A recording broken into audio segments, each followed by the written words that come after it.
এটা দেখার পরেও কি ভারতীয় সমর্থকেরা কি বলবেন যে আপনারা বিয়াদব না? আপনাদের ক্রিকেটারদের কথা বাদে দিলাম, আমি দুই দিন আগে একটা ভিডিও বানাইছিলাম যে মোহাম্মদ সিরাজ বিয়াদব খেলোয়াড়।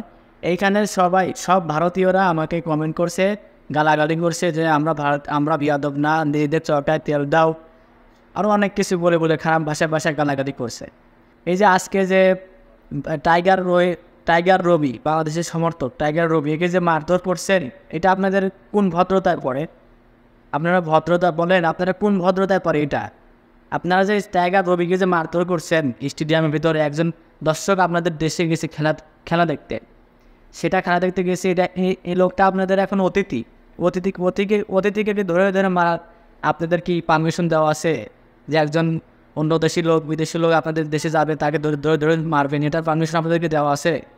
এটা কোন ধরনের ভদ্রতা আপনাদের? কোন ধরনের ভদ্রতা এটা? আপনারা বলেন আমরা খুব ভদ্র, আমাদের প্লেয়াররা সব ভদ্র, তোমাদের প্লেয়াররাই অভদ্র, এটা বলেন। এখন যদি মনে করেন আপনাদের কোনো মানে ইন্ডিয়ার যদি কোনো খেলা যদি আজকে বাংলাদেশে হইতো, হওয়ার সময় যদি ইন্ডিয়ার পুরো দর্শকের যদি বাংলাদেশিরা ধরে ধরে পিটাইতো, ধরে যদি লুঙ্গি খুলে প্যান্ট খুলে যদি পিটাইতো, তখন আপনাদের কেমন লাগতো? তখন আপনাদের মানে ভারতীয়দের কেমন লাগতো তখন? আজকে যে টাইগার রবিকে যে ধরে যে মারছেন, এরা কিন্তু অনেক গালাগালি যা ইচ্ছা তাই বলেন। মানে ইন্ডিয়াতে যদি কোনো বাংলাদেশি যদি মাঠে যদি ক্রিকেট খেলা দেখে, এর আগে কিন্তু টাইগার শোয়েবেরও কিন্তু টাইগার মেগা সিঁড়ি দেওয়া হয়েছিল, আরও অনেক খারাপ ভাষায় গালি দেওয়া হয়েছিল।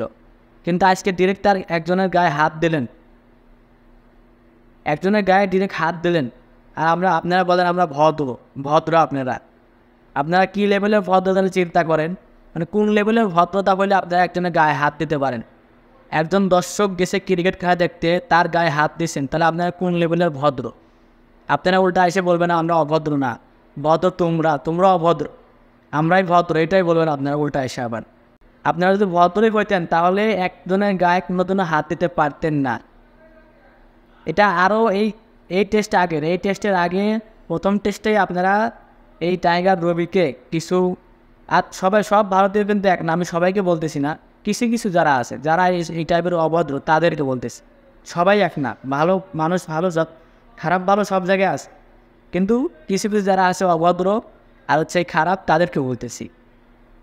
তাদের যদি জ্ঞান বুদ্ধি বা যদি একটু নলেজ থাকতো, বা একটু যদি মাথা ভিতরে যদি মাল থাকতো, আর যদি চুল পাকনা যদি না হতো, তাহলে এই কাজটা জীবনেও করতে পারতো না। বেশি চুল পাকনা, তার জন্য এরা এই কাজ করে। এখন যদি আপনাদের যদি কোনো ভারতীয় দর্শক যদি আমাদের দেশে আসে, তাদের যদি আমরা পিটানি দেই বা পিটাই, তখন আপনাদের কেমন লাগ, কী খারাপটা লাগ? আপনারা তখন কী করতেন? নিশ্চিত আপনারা এটা নিয়ে আপনারা তুলপার করে দিতেন, তুলকালান করে দিতেন। কিন্তু আজকে বাংলাদেশি বলে আপনাদের কোনো কিছু নাই, কোনো জবাবদিহিতা কোনো কিছু করা লাগতেছে না।